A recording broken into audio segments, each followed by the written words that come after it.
derecho romano y el derecho de familia que está tomado. El derecho de familia. El derecho de familia está tomado del derecho romano. Claro. Ya ahí, ya diciendo estas dos cosas, una tendría que huir. ¿Qué significa familia? Después la gente habla de las familias diversas, LGTB. Grupo de esclavos. Es el conjunto de esclavos. Eso es familia, del latín famulus. ¿Hay un esclavo? Sí. No cualquier esclavo. Hay una diferencia entre un servus y un famulus. Servus es el que tenés en tu casa. Es decir, es uno con el que podés hablar. Que más o menos te entiende, que te odia un poco menos, que está menos resentido, al que vos maltratás supuestamente un poco menos y al que vos categorizaste un poco mejor. El famulus es una pobre persona que vos considerás a la altura de un arado.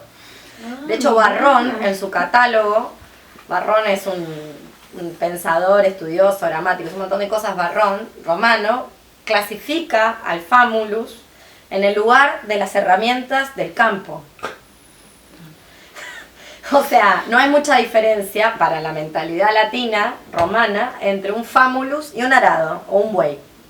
Es básicamente el mismo tipo de cosa. Claro, después uno se vuelve antiespecista, animista espinociana y encuentra que tiene todo conatus. Los romanos no consideraban que todo tenía conatus y que tenían todo el mismo nivel. Hay una gran diferencia entre un famulus, un servus, un libertus y por supuesto un pater, que es el pater familias, el dueño de toda la hacienda. Quiero decir algo, chicas. Ya. Hablemos de lo que nos pasa. Malena Pichot lee a Deleuze y Guattari. Con lo cual, no garantizo ningún efecto. Esto, por favor, va. No garantizo ningún efecto. Mis grupos no garantizan ningún efecto. Bueno, igual yo no fui la profe de ella, pero quiero decirlo al público que nos ve la teleaudiencia. Podemos leer todo el Spinoza que queramos. No está garantizado ningún efecto. O sea, todo puede ir para peor. Sépanlo, como, bueno, ¿a qué insta la ética? ¿Para qué nos sirve?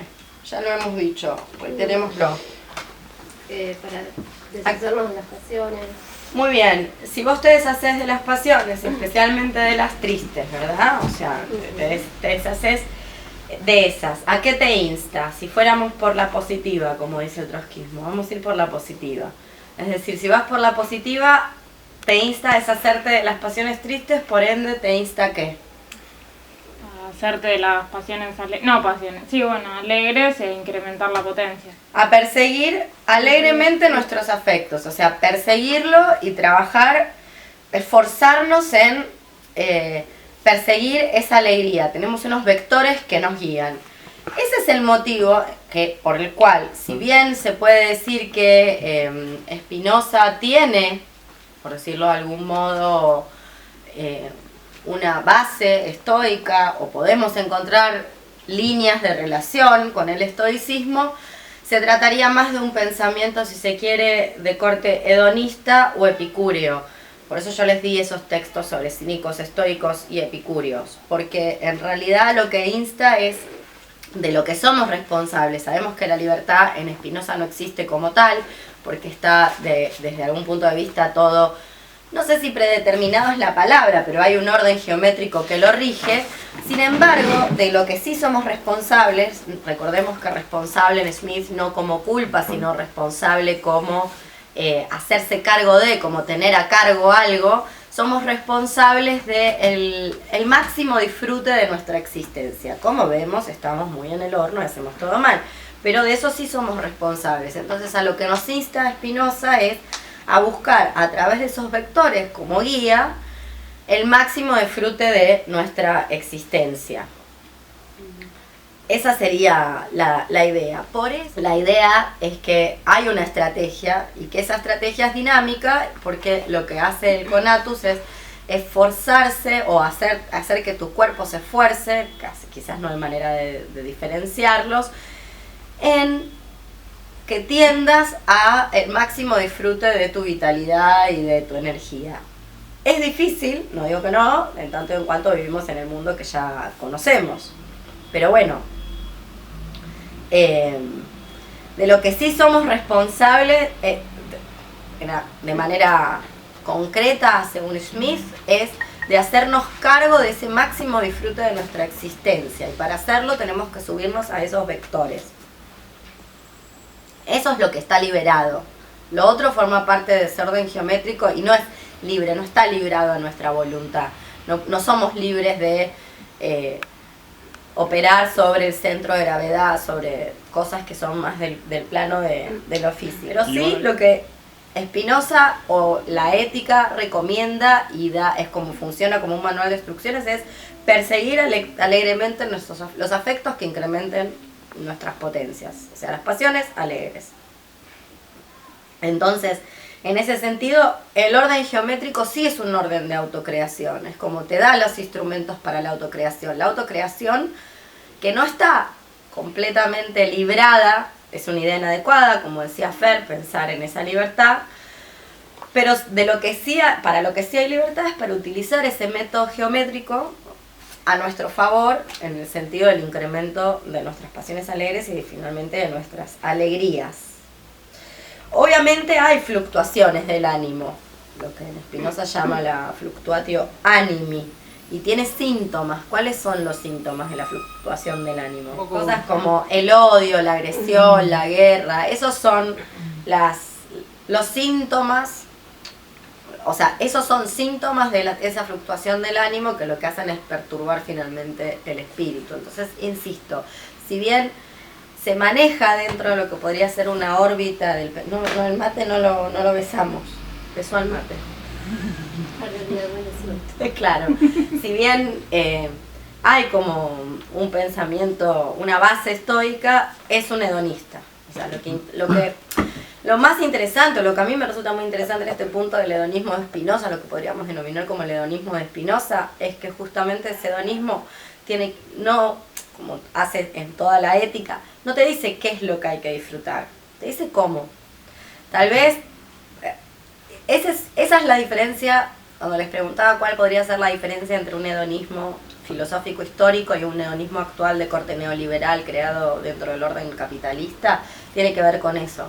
Nuestro hedonismo tiene que ver con un consumo problemático de ciertas sustancias fomentadas a partir de los deseos propios del éxito, la gloria, de lo que es la felicidad y demás. Entonces después a vos te gusta hacer como Spinoza, quedarte encerrada en tu casa leyendo libritos y mirando las paredes y sos una fracasada depresiva total. No, en realidad lo que pasa es que sos un devenir Spinoza, que es otra cosa. A mí me gusta mucho Mesconic, pese a sus dificultades y pese a todas las críticas que tiene, porque permite aplicar, pensar a través del lenguaje, ¿no? Entonces, utilizar el lenguaje para producir ciertas reflexiones político-filosóficas y de pensamiento. La diferencia entre el cómo y el qué, y el por qué, que también es otra de las preguntas que hay que erradicar. El por qué ocurren ciertas cosas es claro, lo mismo, porque no podemos saber. Casi tan estúpido como el qué hacer. Lo importante son los cómo. Va de la mano de estas preposiciones con las que Mesconic se mete, que es, yo diría, el para, el contra, y le agregaría el de. Digo, para y de son preposiciones que tendríamos que tratar de no utilizar. Piensen. O sea, sí. Piensen poner atrás de un para un qué. Se te arma, alto bolonqui.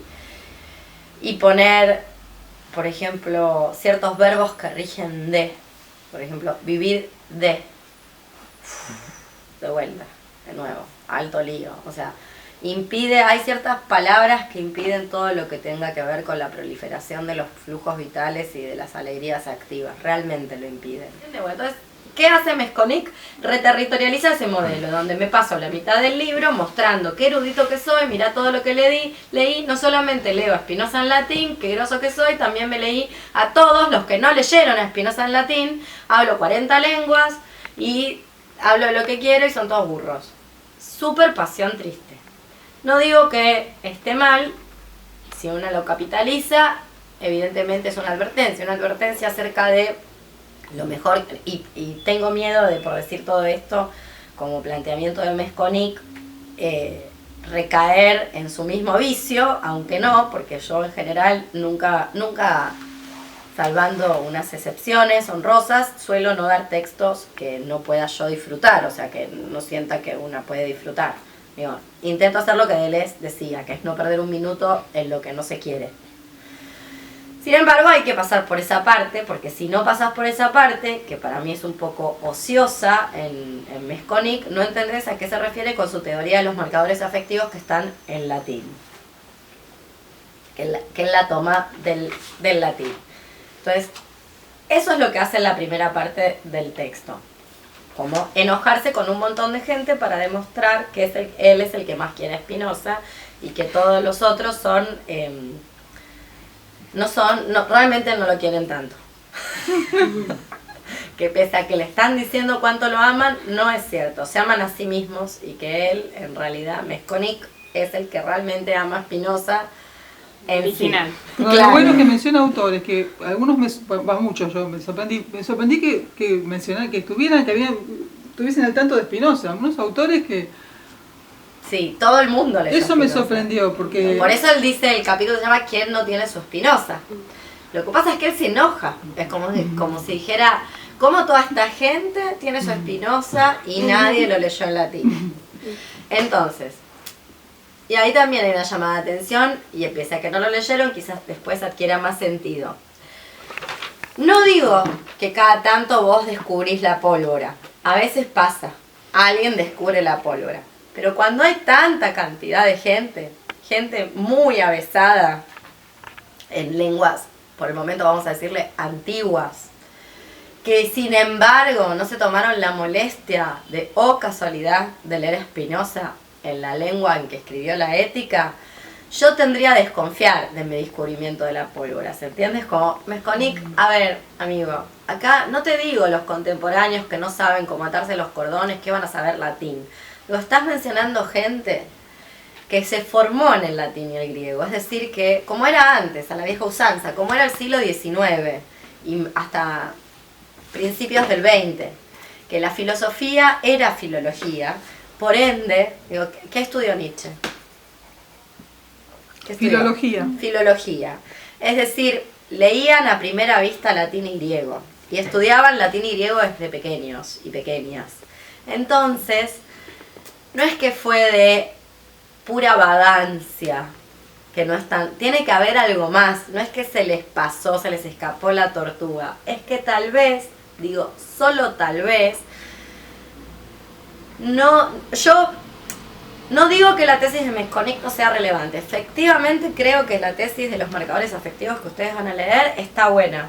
Lo que digo es que tal vez se está equivocando en un par de datos, como no leyeron a Mesconic, no lo podemos debatir y yo las estoy odiando. Sépanlo. Pero hay que tenerlos en cuenta, pues, para...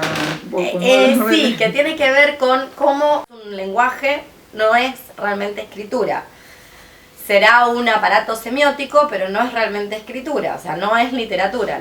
Para que la palabra lo dice, para que sea literatura tiene que haber letra escrita. Es decir, que si yo hago una escultura, puedo estar significando, estoy produciendo semiosis, pero no lo hago a partir de una sintaxis gramatical con semántica, morfología, en fin, con todas las partes constitutivas del modelo de los lenguajes. No estoy haciéndolo de esa manera. Lo primero que se pregunta Mesconic es ¿qué esconde esto de que un autor escribe en latín cuando el latín no es su lengua? Entonces vayamos primero a los datos duros. ¿Qué era el latín? ¿Qué significaba en el siglo XVII escribir en latín? ¿Qué significaba? ¿Qué pasaba? ¿Alguien hablaba latín en el siglo XVII? Digo cosas que Mesconic, algunas dice, otras no. Siglo XVII. ¿Existe el latín en el siglo XVII? Ya casi que no. Ya casi que no, hace 10 siglos que dejó de existir. Más. La última vez que el latín caminó como lengua viva por la faz de Europa, más o menos, tal vez fue antes, pero más o menos siglo VIII después de Cristo. La reforma de Alcuino de York al cargo de Carlomagno, del emperador Carlomagno, del siglo VIII después de Cristo. Carlomagno es el primero que se entera, caminando por Europa, peleando por Europa, que en realidad la gente, los curas en las misas, que decían la misa era en latín, decían cualquier burrada y nadie entendía nada y que buena parte, claro. No cambió, pero...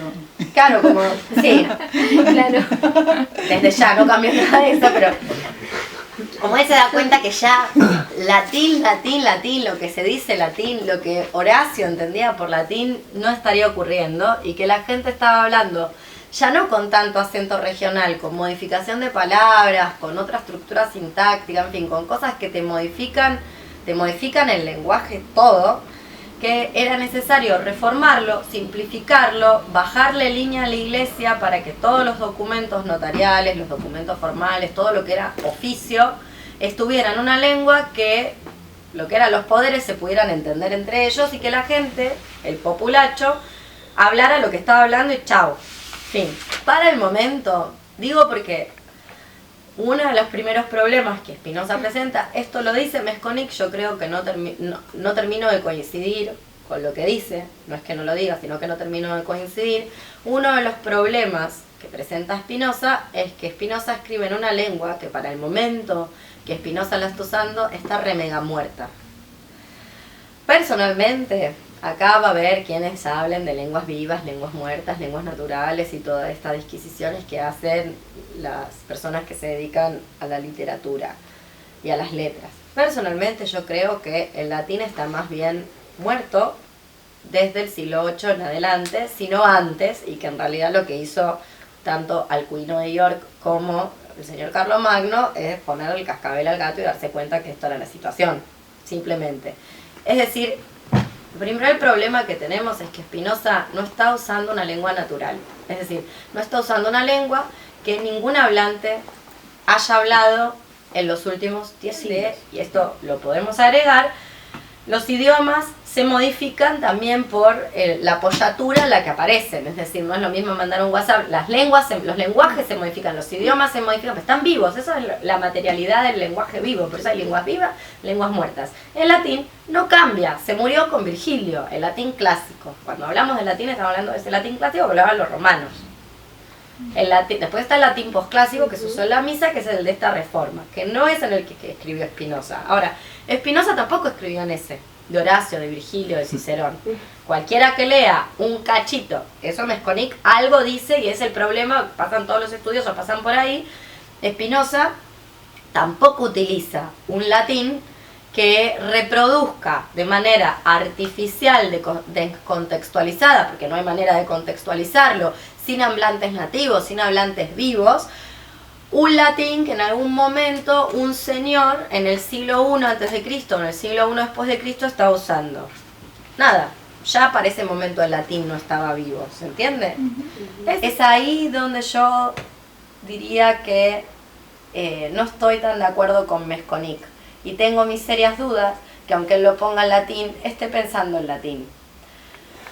El mejor copista, los copistas medievales son todos, no son laicos, son monjes, trabajan en abadías. Los mejores copistas son los que no saben ni leer y escribir y por supuesto no están escolarizados en latín, porque lo que hacen es dibujan. Hermoso. Dibujan, no entienden un pedo lo que están poniendo. Dibujan, hacen dibujitos. Se equivocan menos. Sí. Muchísimo menos. Es como Y el los alfabeto. errores se ven a simple vista. Cuando vos estudias filología te das cuenta que es el error entre confundir una CL, imagínense, CL con D. Claro. Se ve a simple vista, decís, lo que está diciendo es, no sé, sedum y no tal cosa. Es muy fácil de detectar. Cuando los tipos saben latín, que ya está tomuer, retomuer, y sin embargo se les mezcla con lo que hablan con el cura, lo que hablan en el confesionario, la compra y venta de la papa, la mina que se violan en la abadía y lo que tienen que escribir se les hace un masacote y ponen cualquiera y vos estás horas diciendo qué quiso decir, por qué lo alteró y tenés otras 4 copias de otras familias de copias, son como árboles genealógicos los libros, o sea, y esto también lo tenemos que hablar y esta tortuga se le va a Mesconic y no sé por qué no o sea, yo creo que le faltan herramientas filológicas y se metió en un berenjenal, básicamente. Con una muy buena idea, metido en un bardo, en el cual no es tan fácil salir. Y es un conocimiento muy específico. En fin, como el mejor copista es el copista lo que se llama el copista ágrafo, es decir, el copista que no sabe ni leer ni escribir y que por supuesto no sabe latín. Entonces tampoco se van a creer que te esconde y no te esconde, también es relativo. ¿En qué sentido también es relativo? En que la Iglesia Católica no fomenta la lectura de la Biblia, no la fomenta nadie, nunca la fomentó y por ende no fomenta, excepto como conocimiento especializado de ciertas castas específicas dentro de su estructura ya jerárquica, el conocimiento de ciertas lenguas. Es decir, vos podías ser un iluminador o un copista. Iluminador, que es el dibujito, copista es el que lo escribe y no saber un pedo lo que estabas escribiendo. Y era un ejercicio técnico que era casi como dibujar. Entonces, si bien obviamente dentro de la estructura de la Iglesia Católica, de la cual formaba parte la Inquisición, es probable que hubiera más personas que supieran leer latín y por ende escribirlo que fuera, tampoco es que todo el mundo que formaba parte de esa estructura, todos los inquisidores, que los inquisidores también hay que tenerlo en cuenta, no es solamente el cura el que forma parte, el cura inquisidor el que va y forma parte del Santo Oficio. Pero incluso esa persona no necesariamente sabía latín, ¿se entiende? Y lo del Santo Oficio es como un montón de cajitas y un montón de elementos que este señor no está teniendo en cuenta a la hora de su hipótesis. El Santo Oficio no iba solo el cura, el cirujano que hacía la tortura, el que revivía, porque las víctimas estaban dale que dale desmayándose bajo tortura, y eso era conocimiento especializado. Digo, si vos no sabés torturar, se te muere al toque, y no querían que se muera al toque, porque si no, no tenía gracia. La gracia era que quedara vivito y coleando, y que vos pudieras torturarlo largo rato. Entonces eso lo hacía un experto. El inquisidor hacía las preguntas. Había personas que se dedicaban a redactar las actas, ese sí sabía latín. En general las actas de los procesos están en latín, por lo menos todas las que yo he visto y conozco. La persona que les da de comer, que les hace la comidita, etcétera, en fin. Y había construye las máquinas de tortura, ¿no? Porque claro, el verdugo. Es terrible, yo he ido a museos a verlas. Todo eso era el Santo Oficio. Eran máquinas de tortura. Claro, y todo eso era el Santo Oficio. Cuando te iban a revisar a una persona o un pueblo entero, todo eso formaba parte del Santo Oficio. Y esas personas que estaban alrededor del que hacía la pregunta y tomaba las notas no sabían latín y no necesariamente, no lo necesitaban para nada. Entonces eso también forma parte. Digo, hay aportes para sofisticar lo que él está diciendo, aportes desde una filología aprendida hace mucho tiempo, pero finalmente aprendida al fin, que él no está teniendo en cuenta.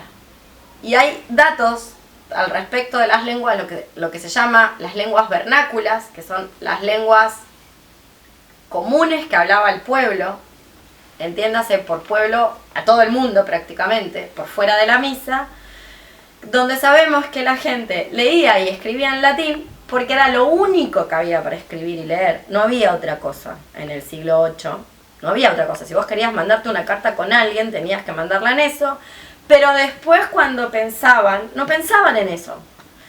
¿Por qué lo sabemos? Por ese escolio marginal.